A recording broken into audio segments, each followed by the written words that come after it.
Ah, what a great morning! You're having your morning breakfast on the porch while sipping on some delicious green tea. It's a perfect day, aside from that raging sandstorm just a few feet from your face, along with dust twisters and electrical outbreaks. But apart from that, nothing beats a stress-free morning. Oh yeah, I forgot to mention, you're living inside your bubble. Literally. It's a huge bubble engulfing your entire house, so that nothing can enter.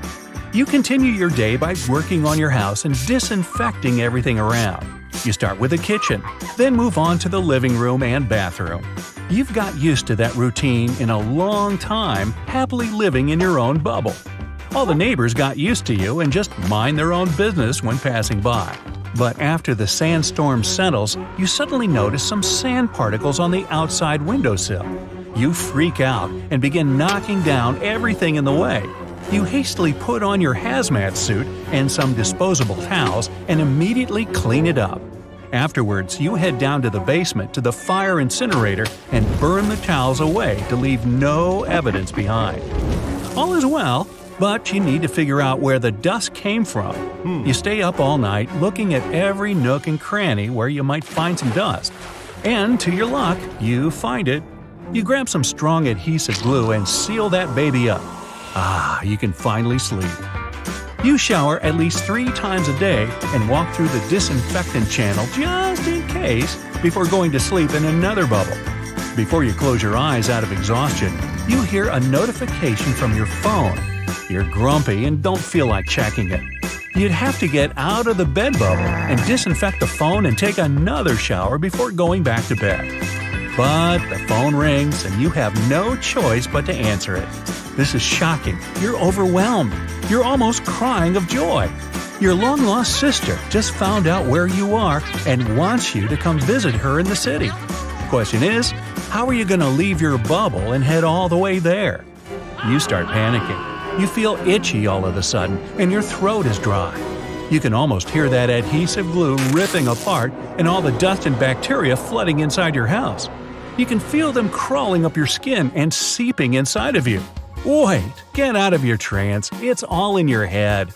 And luckily, you prepared something for a scenario like this. It's time to enter the workshop. It's deep down underground that requires you to take an elevator 3 stories down. It looks like a secret lab. You take a long walk to the end of the workshop and see a human-shaped figure. You click some buttons and open the metallic human-shaped chamber. You've been working on this bubble suit for years, and it's time to put it to use.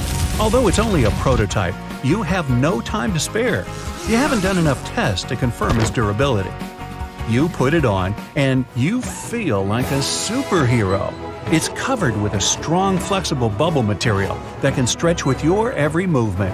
It has metallic frames on the joints for protection, just like knee and elbow pads when riding a bicycle, and a large metallic cover for your head with an internal screen to see the vitality of the suit and other functions. It has 2 clean oxygen tanks that can last for a whole day, and as a backup, it has a strong filtration system to breathe oxygen from the outside world. It's even connected to your phone to access your contacts.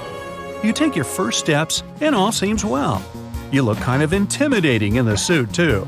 So you make some last-minute adjustments before leaving your bubble house. The exit has 3 disinfectant chambers with a voice-activated door to make sure no one can break in. This is it. You're shaking. Your legs feel like wet noodles, and you're sweating profusely. But you take your first step in the outside world and walk in the open land. With all that technology, you'd think you'd have a bubble-protected vehicle. But since you never needed to leave the bubble, there wasn't any use for investing in that. As you walk further away from your house, you look back and see it standing all alone. Good thing you keep your automated butler to do the cleaning while you're away, and you're able to keep up with it through the internal screen in your bubble suit. You check your systems and you're still well calibrated. A cute dog approaches you and gives you those irresistible eyes. You try to resist all urges to pet it, but finally break. You pet its head a little before it tries to rip off the bubble suit. It manages to get its teeth on it, but you run away. You open the GPS and it shows that you're a couple of miles away, but the only way to get there on time is to take the subway. You make your way to the nearest station and walk down the stairs. It's dark and murky, the floor is sticky, and there are many dark corners with people giving you nasty looks. The lights are flickering everywhere you go. You make it to the terminal and wait in line, or at least what you think is a line.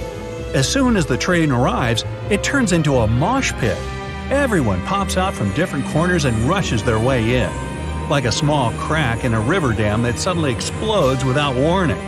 This is the first time you've ever been around so many people in close proximity. You're pushed and tugged, but somehow manage to get on the train. You refuse to sit down on the stained seats and try your best not to hold on to the railings.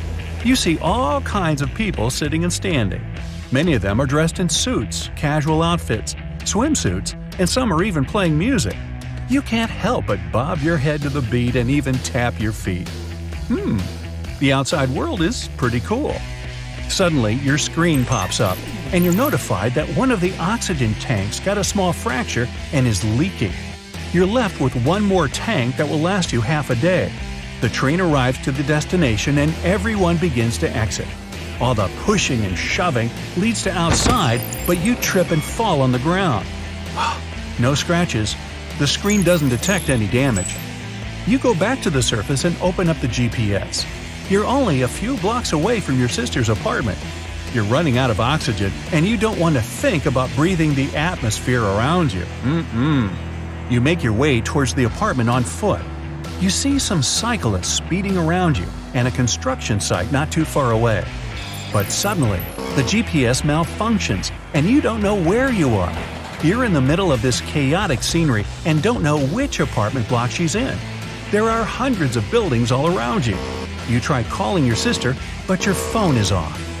You approach a person showing a picture of your sister, but she just thinks you're crazy and brushes you off. You're all alone in the big city with your oxygen tank depleting by the second.